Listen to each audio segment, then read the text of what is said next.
They realize the creativity is actually happening between our ears, and not necessarily with the eye, not necessarily with the hand and the writing and the photography and the filmmaking and the crafts.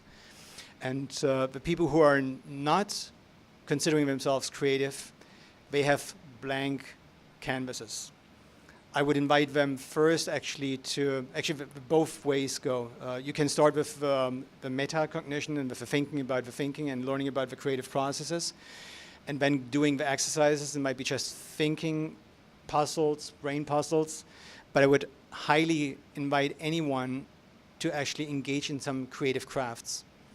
Take a knitting course, take a design, a drawing course, start rowing. Start rowing on the ocean. That's another activity, and becoming good at it, mastering something. Start yoga, and again, anything goes. But to start creating, to turn things out in addition to just sitting in front of a computer and doing in and out the same thing every day.